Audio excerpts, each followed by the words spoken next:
এক গাঁজাখোর বক্তা বলছে নবী অর্থ সাংবাদিক। কোথায় পাইছে? আল্লাহ তার হাবিবের সামনে কথা বলার ক্ষেত্রে কি রকম শব্দ চয়ন করতে হয় এই জ্ঞান যার নাই, ওই রকম নরধম জাহান্নামের কীট ওয়াজ করার যোগ্যতা রাখে না। আর যারা ভুল করার পর ভুল স্বীকার করে না, তওবা করতে চায় না, তারা ইবলিসের উত্তরসূরি। তোমরা যে তিন বক্তা আছো, এত তার সিরা বক্তা তো বাংলাদেশের ইতিহাসে কেউ পায় নাই। কিসের ওয়াজে বসে নগ্ন নায়িকাদের অ্যাডভার্টাইজ করে? আমার তো মনে হয় ফ্যান্সি ডিল খেলেও এত মাথা উলায় না। এটা হচ্ছে গাজার কুপ্রভাব। তারপর বলে আমরা নাকি ফেসিবাদের বিরুদ্ধে কথা বলি নাই। আমরা তো খোঁজ পাইলাম ফেসিবাদের নেতা কেউ ছিল তার দুলাভাই, কেউ ছিল তার আম্মা, কেউ ছিল তার খালা, তার 14 গোষ্ঠী ফেসিবাদের দোসর। আর আমরা 16 বছর ফেসিবাদের বিরোধিতা করেছি, ভারতীয় আধিপত্যবাদের বিরোধিতা করেছি, আর এখন মার্কিন যুক্তরাষ্ট্রের আধিপত্যের বিরোধিতা করছি। তোমরা এখন চুপ কেন? আমরা তো ভারতীয় আধিপত্যবাদের বিরুদ্ধে, ফেসিবাদের বিরুদ্ধে। আমি যত কথা বলেছি, বেটা দালাল বক্তা তোমার সংগঠনের সব মৌলবি মিলেও তত কথা বলতে পারে নাই বাংলাদেশে। আল্লাহর বান্দা আল্লাহর যত বেশি পেয়ারা হয়, আল্লাহর কাছে তত বেশি ক্ষমা চায়। বলেন সুবহানাল্লাহ। আর আজকে আমাদের মধ্যে অহংকার চলে আসছে। 7 আর 2 টাকার বক্তা ভুল করবে, কুফর করবে, ক্ষমা চাইতে বললে বলে কি করছি যে ক্ষমা চাইতে হবে? বাংলাদেশের মাঠে এখন কিছু গাঁজাখোর বক্তা নামছে। শুধু গাঁজাখোর না, বুদ্ধিজীবী যেগুলোকে সাইজ করছি আমি গত 16 বছর,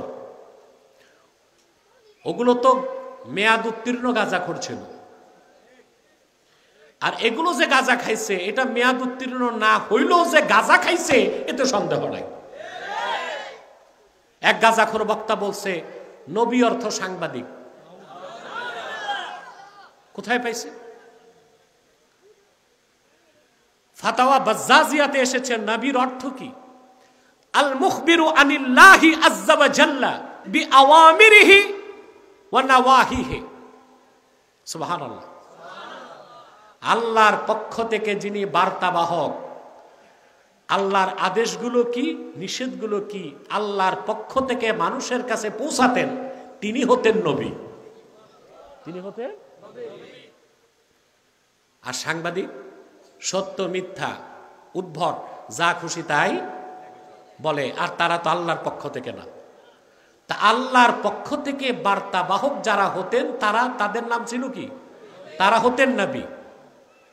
সেটা আর যারা সাংবাদিকতা করে সাংবাদিক, পার্থক্য কত? কথা বলেন। আকাশ ও জমিনের পার্থক্য। বক্তা তাই তো বুঝলো না, আফসোস। বলে নবী অর্থ সাংবাদিক। সাংবাদিকের আরবি হচ্ছে মুরাসিল, ইলামি, খবরি, মুখবির, সাহাফি। কথা বুঝেন নাই? আরবিতে সাংবাদিককে নবী বলা হয় না, কোথাও কোনো লোগাতে নাই। এটা কি রকম রিজেক্টেড মাল যে নবী শব্দের অর্থ করে সাংবাদিক? এরকম একটা মিথ্যা উদ্ভট অর্থ করে, তা হচ্ছে সুস্পষ্ট তাহরিফ। নবী শব্দের অর্থ সাংবাদিক করা হচ্ছে তাহরিফ। এটা কোরআনের তাহরিফ, এটা কুফর। আর এই রকম শব্দ আবার আল্লাহর হাবিবের আরশচুম্বী সম্মান মর্যাদার দিকে নিসবত করা জঘন্যতম কুফর। গতকাল থেকে 24 ঘন্টা আমরা ইসলামী গবেষণা পরিষদ ওই বক্তাকে টেলিফোন করছে। খাদেম ধরে, খাদেমকে বোঝানো হলো যে সে বক্তব্যটা প্রত্যাহার করে ক্ষমা চাক। খাদেম বলে ঠিক আছে, ক্ষমা চাবে আল্লাহর কাছে, প্রকাশ্যে দরকার কি? বেকুফরা বুঝলো না, প্রকাশ্যে কুফুরির প্রকাশ্যে তওবা, প্রকাশ্যে গুনাহের প্রকাশ্য তওবা। ক্ষমা আল্লাহর কাছে ক্ষমা চাইতে লজ্জা পায়। এই মূর্খ বক্তাগুলো বুঝলো না হযরতে আদম আল্লাহর একটা হুকুম মানতে পারেন নাই, তওবা করে হয়ে গেলেন নবিউল্লাহ। ইবলিসও একটা হুকুম মানে নাই, ঠিক না? আদম একটা হুকুম মানতে পারেন নাই, হুকুম একটাই ছিল। কয়টা? ইবলিসও হুকুম মানে নাই কয়টা? উসজুদু লি আদম ফাসাজাদু ইল্লা ইবলিস। এটা ইবলিসের ক্ষেত্রে আল্লাহ বলছেন। ফেরেশতাদেরকে আল্লাহ বলেছেন আদমকে সাজদা করো, সবাই সাজদা করছে, শুধু করে নাই কে? ইবলিস। আল্লাহ বলেছেন আবা ওয়াস্তাকবারা ওয়া কানা মিনাল কাফিরিন। সে আল্লাহর হুকুম মানতে অস্বীকার করছে, অহংকার প্রদর্শন করছে, সে কাফেরদের দলভুক্ত হয়ে গেছে। আদম আলাইহিস সালামের ক্ষেত্রে আল্লাহ কি বলেছেন? وَقُلْنَا يَا آدَمُ اسْكُنْ أَنْتَ وَزَوْجُكَ الْجَنَّةَ وَكُلَا مِنْهَا رَغَدًا حَيْثُ شِئْتُمَا وَلَا تَقْرَبَا هَذِهِ الشَّجَرَةَ فَتَكُونَا مِنَ الظَّالِمِينَ। আল্লাহ বলেন আমি আদমকে বললাম আদম তুমি এবং তোমার স্ত্রী পরমানন্দে বেহেশতে বসবাস করো, যা খুশি তা খাও প্রাচুর্যের সাথে, কোনো বাধা নাই, তবে একটা বৃক্ষের কাছেও তুমি যাবা না। ইবলিসকে হুকুম করা হয়েছিল কয়টা? হযরত আদমকে হুকুম করা হয়েছিল কয়টা? আদম আলাইহিস সালাম একটা হুকুম মানতে পারেন নাই, তিনি তওবা করে হয়ে গেলেন নবিউল্লাহ, আল্লাহর নবী। আর ইবলিস আল্লাহর হুকুম মানে নাই, তওবা করে নাই, অহংকারের কারণে, তওবা বাদ দেবার কারণে তার উপর ওয়াজিব হয়ে গেছে লানতুল্লাহ, আল্লাহর লানত। অতএব ক্ষমা চাওয়া, ইস্তেগফার করা, ভুলকে স্বীকার করা, এটা হচ্ছে আল্লাহওয়ালা বুজুর্গ মহৎ ব্যক্তিদের বৈশিষ্ট্য। আর যারা ভুল করার পর ভুল স্বীকার করে না, তওবা করতে চায় না, তারা ইবলিসের উত্তরসূরি।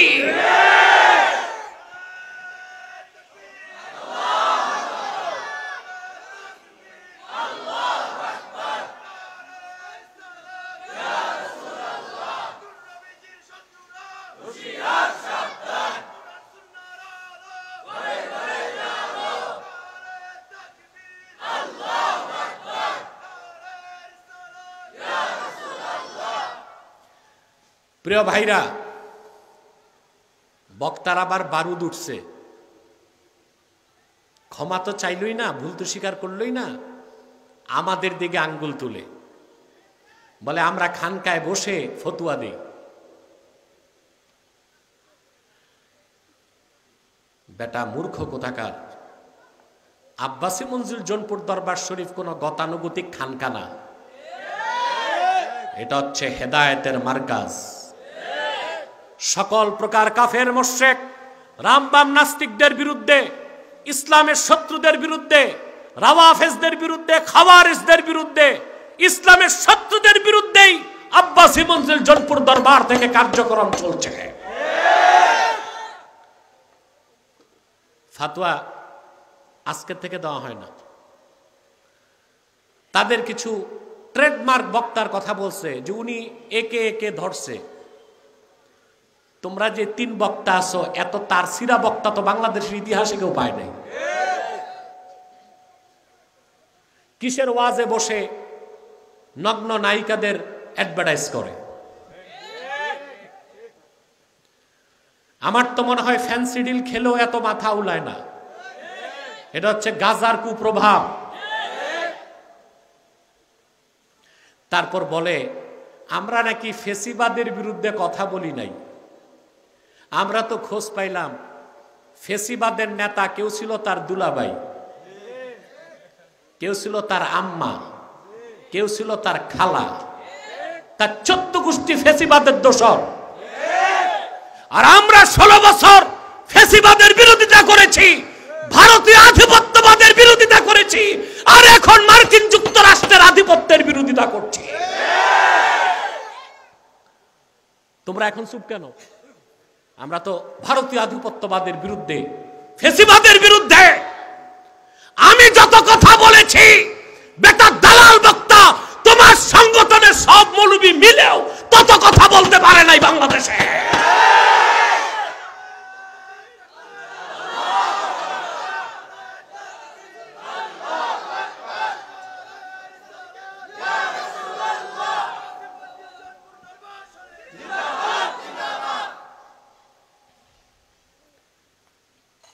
আল্লাহ তার হাবিবের সামনে কথা বলার ক্ষেত্রে কি রকম শব্দ চয়ন করতে হয় এই জ্ঞান যার নাই, ওই রকম নরধম জাহান্নামের কীট ওয়াজ করার যোগ্যতা রাখে না।